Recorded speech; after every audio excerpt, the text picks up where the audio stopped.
Hi ಎಲ್ರಿಗೂ ನಮಸ್ಕಾರ. ನೀವು ನೋಡ್ತಾ ಇದ್ದೀರಾ ನ್ಯೂಸ್ ಹಂಟ್ ಕರ್ನಾಟಕ. ನಾನು ನಿಮ್ಮ ಮಂಜುಗೌಡ. ಬಿಡದಿಯ ಟೌನ್ಶಿಪ್ ವಿಚಾರ. ಈ ಬಿಡದಿ ಟೌನ್ಶಿಪ್ ಒಂದು ಪ್ರಾಜೆಕ್ಟನ್ನು ಕರ್ನಾಟಕ ಸರ್ಕಾರ ಯಾವಾಗ ಅನೌನ್ಸ್ ಮಾಡ್ತೋ ಆವಾಗಿನಿಂದ ಇವಾಗಿನವರೆಗೂ ಏನೆಲ್ಲ ಡೆವಲಪ್ಮೆಂಟ್ ಆಗ್ತಾ ಇದೆ ಅನ್ನೋದನ್ನು ನೀವು ನೋಡ್ಕೊಂಡು ಬರ್ತಾನೆ ಇದ್ದೀರ.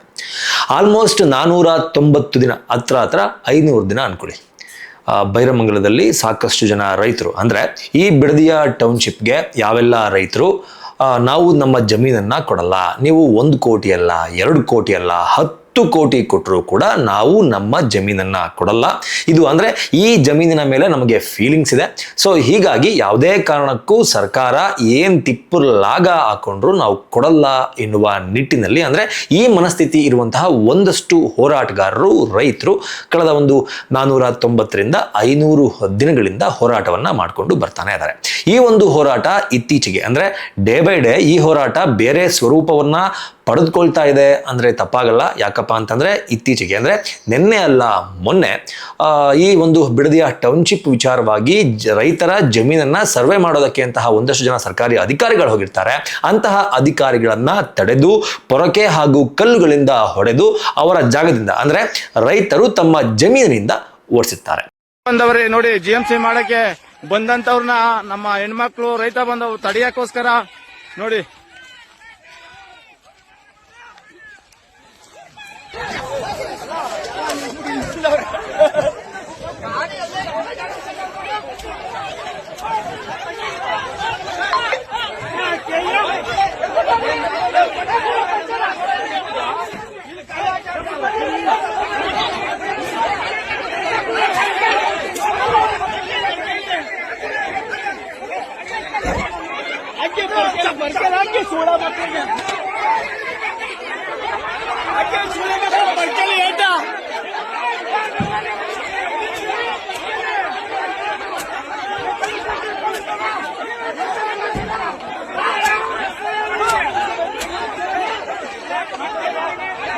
ಸಾಕಷ್ಟು ಜನ ಇದನ್ನ ಸಪೋರ್ಟ್ ಮಾಡಿದರೆ, ಒಂದಷ್ಟು ಜನ ಇದನ್ನ, ಅಂದ್ರೆ ಸರ್ಕಾರದ ಪರವಾಗಿ ಇರುವಂತವರು ಒಂದಷ್ಟು ಜನ ಇದನ್ನ ಖಂಡಿಸಿದ್ದಾರೆ. ಈ ಘಟನೆಗೆ ಸಂಬಂಧಪಟ್ಟಂತೆ, ಅಂದ್ರೆ ಪೊರಕೆಯನ್ನ ತಗೊಂಡು ಕಲ್ಲನ್ನ ತಗೊಂಡು ಏನು ಸರ್ಕಾರಿ ಅಧಿಕಾರಿಗಳನ್ನ ಓಡಿಸಿದ್ರು, ಈ ಘಟನೆಗೆ ಸಂಬಂಧಪಟ್ಟಂತೆ ಇದೀಗ FIR ದಾಖಲಾಗಿದೆ. BNS ಸೆಕ್ಷನ್ 109 ಪ್ರಕಾರ attempt to murder, BNS section 189 ಹಾಗೂ 190 ಪ್ರಕಾರ ಅಪರಾಧ ಮಾಡೋದಕ್ಕಾಗಿ ಅಕ್ರಮ ಕೂಟ, BNS ಸೆಕ್ಷನ್ 126 ಅಡಿಯಲ್ಲಿ ಅಧಿಕಾರಿಗಳಿಗೆ ಪ್ರತಿರೋಧ, BNS ಸೆಕ್ಷನ್ 352 ಅಡಿಯಲ್ಲಿ ಉದ್ದೇಶ ಪೂರ್ವಕ ನಿಂದನೆ ಹಾಗೂ ಪ್ರಚೋದನೆ, BNS ಸೆಕ್ಷನ್ 351 ಅಡಿಯಲ್ಲಿ ಕ್ರಿಮಿನಲ್ ಬೆದರಿಕೆ, BNS ಸೆಕ್ಷನ್ 115/2 ಹಾಗೂ 118/1 ಅಡಿಯಲ್ಲಿ ಉದ್ದೇಶ ಪೂರ್ವಕವಾಗಿ ಹಲ್ಲೆ, BNS ಸೆಕ್ಷನ್ 132 ಅಡಿಯಲ್ಲಿ ಸರ್ಕಾರಿ ಅಧಿಕಾರಿಯ ಕರ್ತವ್ಯಕ್ಕೆ ಅಡ್ಡಿ, ನಾನಾ ರೀತಿಯ ಸೆಕ್ಷನ್ಗಳನ್ನ ಹಾಕೋದ್ರ ಮೂಲಕ ಆವತ್ತು ಏನು ರೈತರು ಅಧಿಕಾರಿಗಳನ್ನ ಓಡಿಸೋದಕ್ಕೆ ಒಂದು ಮಾರ್ಗವನ್ನ ಅನುಸರಿಸಿದ್ರು. ಅದರ ಸಲುವಾಗಿ FIR ದಾಖಲಾಗಿದೆ, ಅವರ ಮೇಲೆ ಕೇಸ್ ಬಿದ್ದಂತೆ ಆಗಿದೆ. ಇದರಲ್ಲಿ ನನಗೆ ಈ ದಾಖಲಾಗಿರುವ ಇಷ್ಟು ಕೇಸ್ಗಳಲ್ಲಿ ಅಟೆಂಪ್ಟ್ ಟು ಮರ್ಡರ್, ಕೊಲೆ ಯತ್ನ ಎನ್ನುವ ಒಂದು ಕೇಸ್ ಏನಿದೆ, ಇದನ್ನ ನೋಡಿ ನಾನು ನಿಜವಾಗ್ಲೂ ಶಾಕ್ ಆಯಿತು. ಸರ್ಕಾರ ಈ ರೀತಿ ಒಂದಷ್ಟು ಎಡವಟ್ಟುಗಳನ್ನ ಮಾಡ್ಕೊಳ್ಳೋದ್ರ ಮೂಲಕನೇ ರೈತರ ಕೆಂಗಣ್ಣಿಗೆ ಹಾಗೂ ಜನರ ಕೆಂಗಣ್ಣಿಗೆ ಗುರಿಯಾಗೋದು. ಅಲ್ಲಿ ಬಂದಿರುವಂತಹ ಯಾವ ರೈತ ಅಥವಾ ಯಾವ ರೈತ ಮಹಿಳೆ ಕೈನಲ್ಲಿ ಕತ್ತಿ, ಗುರಾಣಿ, ಚಾಕು, ಗನ್ನು, ಇನ್ಯಾವುದೇ ಮಾರಕಾಸ್ತ್ರ ಇರ್ಬೋದು, ಅದನ್ನ ಹಿಡ್ಕೊಂಡು ಬಂದಿದ್ರು ಅನ್ನೋದನ್ನ ತೋರಿಸ್ಬೇಕು. ಅದ್ರ ಜೊತೆಗೆ ಪರ್ಕೆ ಹಿಡ್ಕೊಂಡು ಬಂದು ಪರ್ಕೆನಲ್ಲಿ ಯಾವ ವ್ಯಕ್ತಿಯನ್ನ ಕೊಲೆ ಮಾಡೋದಕ್ಕಾಗತ್ತೆ, ಮರ್ಡರ್ ಮಾಡೋದಕ್ಕಾಗತ್ತೆ ಅನ್ನೋದನ್ನ ಸರ್ಕಾರ ಅಥವಾ ಪೊಲೀಸ್ ಅಧಿಕಾರಿಗಳು ತೋರಿಸಬೇಕು. ಈ ರೀತಿಯ ಇಲ್ಲಸಲ್ಲದ ಸೆಕ್ಷನ್ಗಳನ್ನ ಹಾಕದಾಗ್ಲೇನೆ ಸರ್ಕಾರದ ಮೇಲೆ ಹಾಗೂ ಪೊಲೀಸ್ನವ್ರ ಮೇಲೆ ಇರುವಂತಹ ಒಂದಷ್ಟು ಗೌರವ ಜನರಿಗೆ ಹಾಗೂ ರೈತರಿಗೆ ಕಡಿಮೆ ಆಗೋದು. ಅದರ ಜೊತೆಗೆ ಈ ಹೋರಾಟ ಮತ್ತೊಂದು ದಿಕ್ಕಿಗೆ ಹೋಗೋದು. ಪೊಲೀಸರು ಈ ದಾರಿಯಲ್ಲಿ ಅಥವಾ ಸರ್ಕಾರ ಈ ದಾರಿಯನ್ನ ಅನುಸರಿಸಿದ್ದೇ ಆದ್ರೆ, ಅಂದ್ರೆ ಈ ಸೆಕ್ಷನ್ ಪರ್ಟಿಕ್ಯುಲರ್ ಆಗಿ ಈ ಸೆಕ್ಷನ್ ಹೇಳ್ತಾ ಇದೆ, ಅಟೆಂಪ್ಟ್ ಟು ಮರ್ಡರ್ ಸೆಕ್ಷನ್ ಹೇಳ್ತಾ ಇದೆ, ಅವರನ್ನ ಹೆದರಿಸೋಕೆ ಅಂತಾನೆ ಹಾಕಿರುವಂತಹ ಒಂದು ಸೆಕ್ಷನ್ ಇದು ಅನ್ನೋದು ಮೇಲ್ನೋಟಕ್ಕೆ ಪರ್ಫೆಕ್ಟ್ ಆಗಿ ಕಾಣಿಸ್ತಾ ಇದೆ. ಈ ರೀತಿ ಅವರನ್ನ ಹೆದರಿಸೋದಕ್ಕೆ ಪ್ರಯತ್ನ ಪಟ್ರೆ ಎಲ್ರಿಗೂ ಕೂಡ ನೆನಪಿರ್ಲಿ, ಈ ಹಿಂದೆ ಇದಕ್ಕೆ ಸಂಬಂಧಪಟ್ಟಂತಹ ದೊಡ್ಡ ಇತಿಹಾಸವೇ ಇದೆ. ಯಾವ ರೈತರೂ ಕೂಡ ಹೆದರಿಸುವ ತಂತ್ರಕ್ಕೆ, ಸರ್ಕಾರಗಳು ಹೆದರಿಸುವ ತಂತ್ರಕ್ಕೆ ಯಾವುದೇ ಕಾರಣಕ್ಕೂ ಹೆದರೋದಿಲ್ಲ. ಈ ರೀತಿ ಇಲ್ಲಸಲ್ಲದ ಕೇಸ್, ಅಂದ್ರೆ ಕೊಲೆಗೆ ಯತ್ನ, ಕೊಲೆ ಮಾಡೋದಕ್ಕೆ ಬಂದ್ರು ಅಂತ ಒಂದು ಈ ರೀತಿಯ ಕೇಸ್ಗಳನ್ನ ಹಾಕಿದ್ದೆ ಆದ್ರೆ ರೈತರು ಏನ್ ಮಾಡ್ಬೋದು? ರೈತರು ಇನ್ನೂರು ಹೊಚ್ಚಿಗಿದ್ದು ಹೇಳ್ತಾರೆ. ಹೌದಾ, ನಾವು ಪರ್ಕೆ ತಗೊಂಡು ಹೊಡೆಯೋದಕ್ಕೆ ಬಂದಿದ್ದಕ್ಕೆ ನೀವು ನಮ್ಮನ್ನ ಮರ್ಡರ್ ಮಾಡಕ್ ಬಂದ್ರಿ ಅಂತ ಕೇಸ್ ಹಾಕಿದ್ರ ನೋಡೇ ಬಿಡೋಣ, ನಾಳೆ ಮಚ್ಚಿಡ್ಕೊಂಡ್ ಬರ್ತೀವಿ ಅಂತಂದ್ರೆ ಅವಾಗ ಏನ್ ಮಾಡ್ತೀರಾ?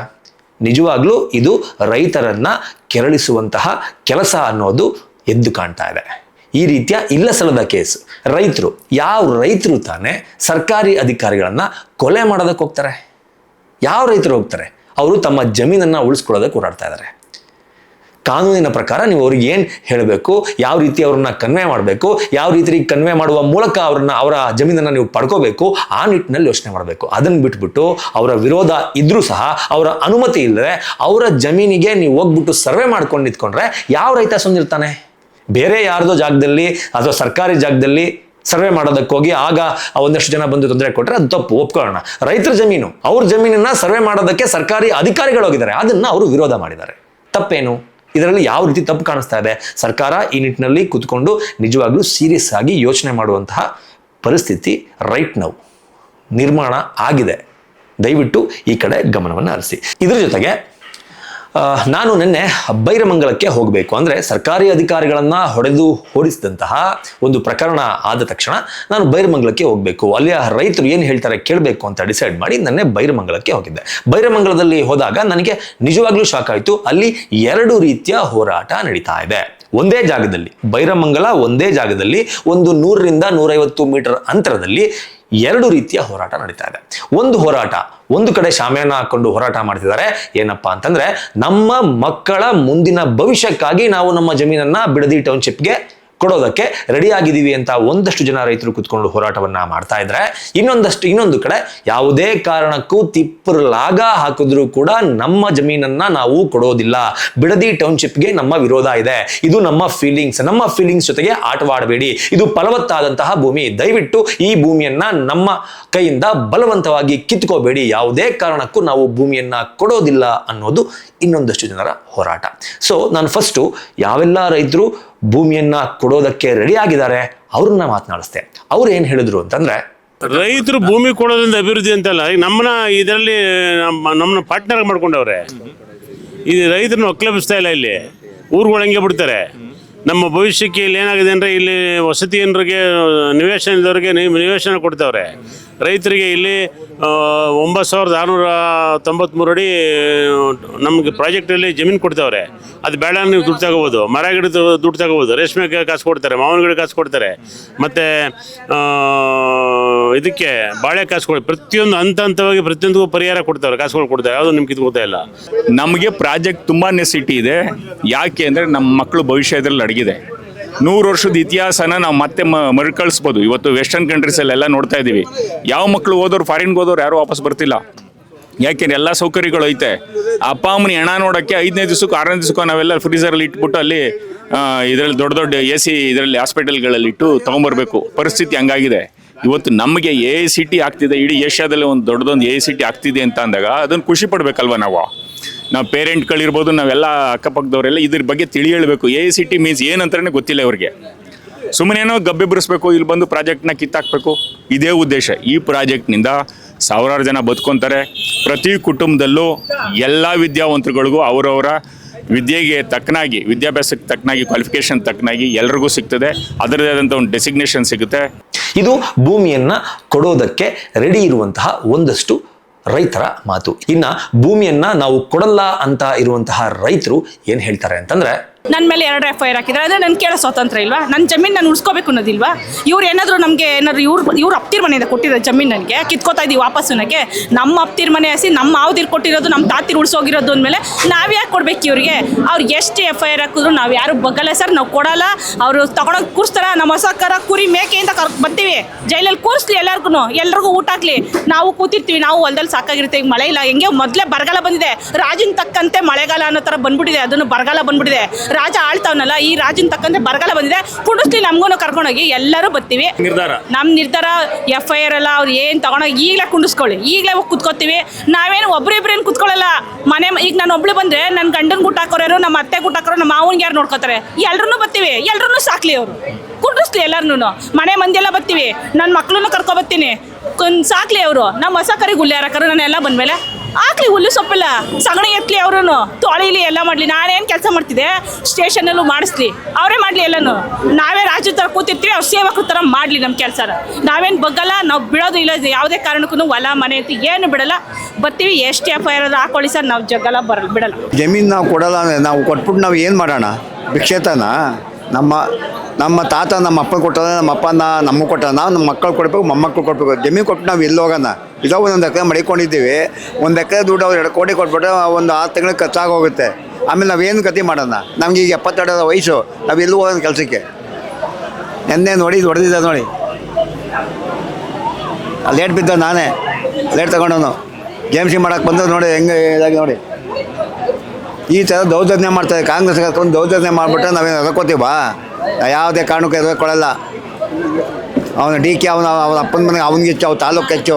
ಇಲ್ಲಲ್ಲ ಅವನು, ಇಲ್ಲಿರೋ ಪುಡಾರಿಗಳು ಅವ್ನು ಹೇಳ್ಕೊಟ್ಟು ಥರ ಮಾಡಿಸ್ತಾ ಇದ್ದಾರೆ.